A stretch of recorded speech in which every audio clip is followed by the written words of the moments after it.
Assalamualaikum, berjumpa lagi ke dalam channel Nizam ZZK. Baiklah, untuk kali ini saya akan share satu pengalaman yang cukup seram oleh Razi. Kejadian ini berlaku pada awal tahun 2000 di Bukit Beruntung, Selangor. Nak tahu kisah seterusnya? Tunggu selepas ini.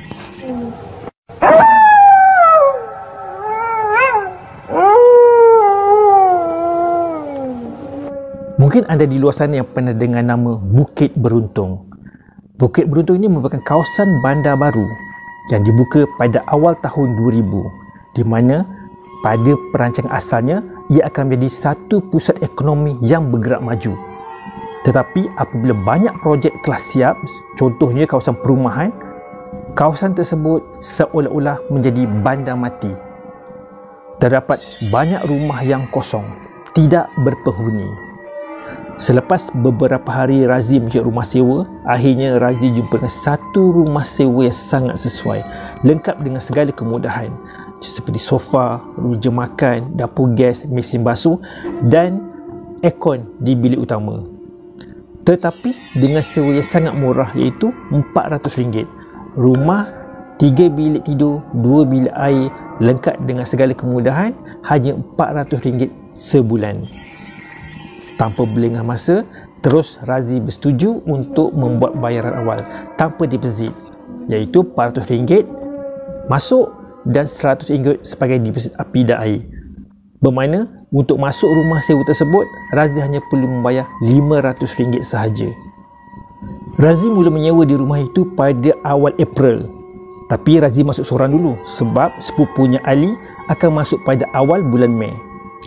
Bermakna Razi perlu menyewa dahulu di rumah tersebut seorang diri. Selepas Razi masuk dalam 2-3 hari, baru Razi perasan dalam apartmen tersebut yang terdiri daripada hampir 200 unit rumah, hanya didiami kurang daripada 50 orang saja. Kebanyakan rumah masih kosong kerana tidak didiami oleh sesiapa. Jadi keadaan sangat sunyi, terutamanya pada waktu malam. Razi suka suasana rumah tersebut, memang tak ada masalah pada Razi. Cuma satunya ialah kemudahan awam agak kurang. Contohnya kedai makan dan kedai runcit. Di kawasan tersebut hanya terdapat satu gerai sahaja di seberang jalan yang menjual makanan. Untuk membeli barang-barang dapur, jaraknya agak jauh, iaitu kira hampir 1 km.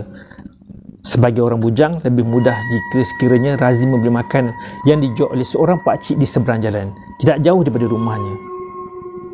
Seperti biasa, pada hari pertama, Razi kelaparan. So, dah tentulah Razi tak akan masak lah. Untuk masak rasanya rugi.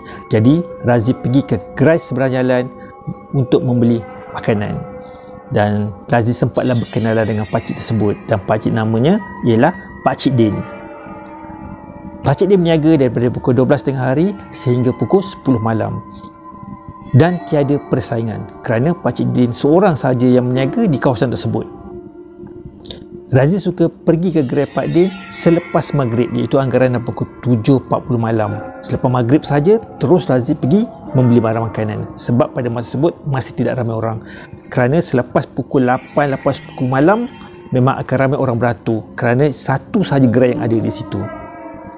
Gerai Pakcik Din agak menarik kerana terdapat pelbagai jenis makanan, antaranya nasi lemak, nasi ayam dan mi kari, serta pelbagai jenis kuih muih. Pada malam berikutnya, Razi pergi lagi ke kedai Pak Din untuk membeli nasi ayam. Dan Pak Din pun bertanya, berapa bungkus? Dan Razi menjawab, 1 Pak Din. Pakcik Din kata, cukup ke 1? Razi kata, oh cukup, cukuplah tu. Saya bukan boleh makan banyak pun. Dan pada malam seterusnya, Razi tetap ditanya oleh Pak Din, berapa bungkus? Razi tetap menjawab, 1 bungkus. Sehinggalah Razi pun terfikir, kenapa setiap kali Pak Din bertanya berapa bungkus? Adakah Pakcik Din ni fikir Razi boleh makan banyak ataupun macam mana? Razi pun tak pasti.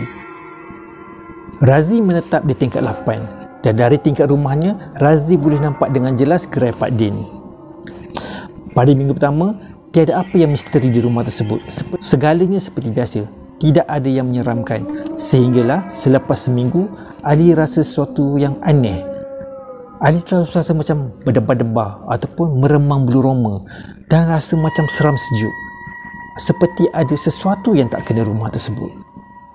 Dan pada minggu kedua, Ali mula rasa seperti ada orang memerhati di tingkat rumahnya. Tetapi tidak mungkin sebab dia berada tingkat 8. Tak mungkin ada seseorang di luar tingkap. Betul tak?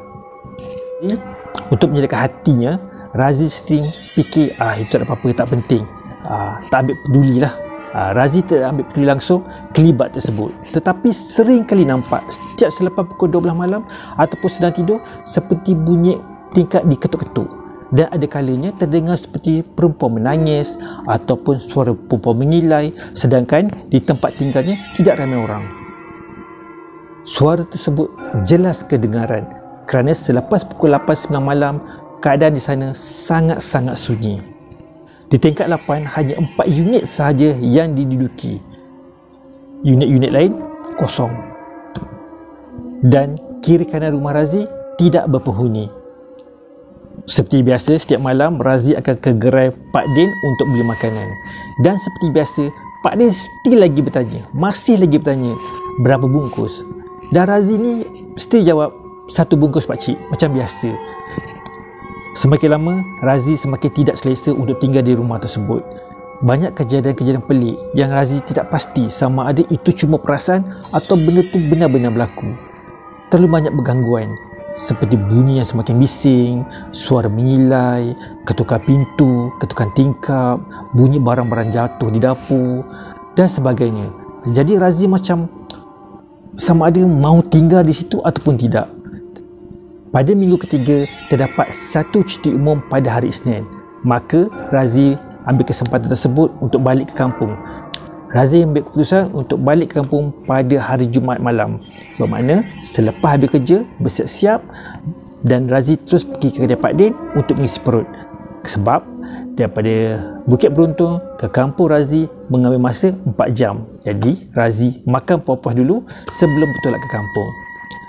Disebabkan oleh banyak masa, Razi pun berbual dengan Pak Din, bercerita latar belakang Pak Din, mana Pak Din tinggal, mana asal Pak Din dan sebagainya.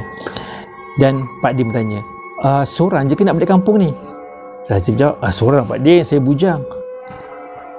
Ya ke bujang? Yang setiap malam kamu datang sini, perempuan dan yang baby tu siapa? Razi terkejut apabila Pak Din bercakap demikian. Dan Razi pun bertanya balik, bila masa saya bawa perempuan dan baby Pak Din? Tak baik Razi, dah kahwin ke bujang, habis setiap malam tu siapa? Betul Pak Din, saya bujang. Bila masa saya buat perempuan dengan baby malam-malam Pak Din? Saya dah 3 minggu tinggal kat sini Pak Din, bujang sorang-sorang je. Muka Pak Din tu berubah. Kamu tinggal di mana?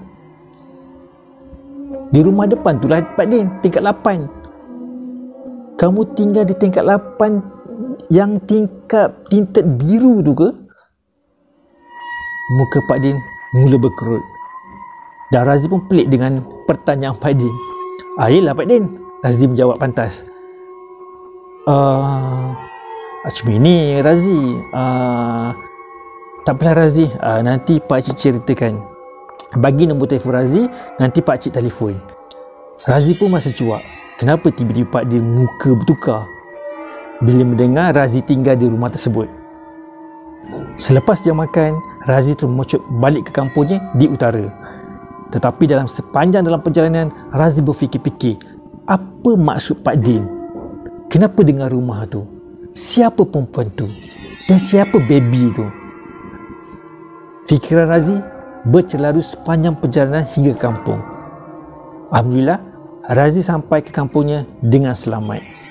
Keesokan paginya, Razi menerima panggilan daripada Pak Din. Dan Pak Din telah menerangkan segala-galanya berkaitan dengan rumah tersebut. Rumah tersebut sebenarnya sudah beberapa kali disewa oleh penyewa, tetapi semuanya tidak tahan. Paling lama pun 2 atau 3 bulan saja. Ada yang 1 minggu saja. Terus dah keluar daripada rumah tersebut. Sebab tak tahan dengan pelbagai gangguan yang menakutkan. Bermakna, apa yang Razi nampak di cermin tingkapnya selama ini bukanlah khayalan. Kerana beberapa kali penghuni di situ nampak Pontianak bergayut di bilik Razi. Selepas Razi mendengar cerita daripada Pak Din, pada hari Sabtu, Razi membawa sepupunya Ali pergi ke rumahnya dan mengambil barang-barang yang tinggal dan terus keluar daripada rumah tersebut. Dan syukur Alhamdulillah, Razi telah mendapat rumah sewa lain yang lebih baik. Difahamkan, banyak juga kejadian-kejadian menyeramkan berlaku di Bukit Beruntung kerana Bukit Beruntung merupakan kawasan yang baru dibuka. Baiklah, sampai di sini saja cerita berkaitan Pontianak di Bukit Beruntung. Baiklah, sekiranya anda ada cerita yang seram yang menarik dan mahu berkongsi bersama saya, jangan lupa untuk share di alamat email berikut. Seperti biasa, jumpa lagi di lain kali. Assalamualaikum, jumpa lagi. Bye-bye.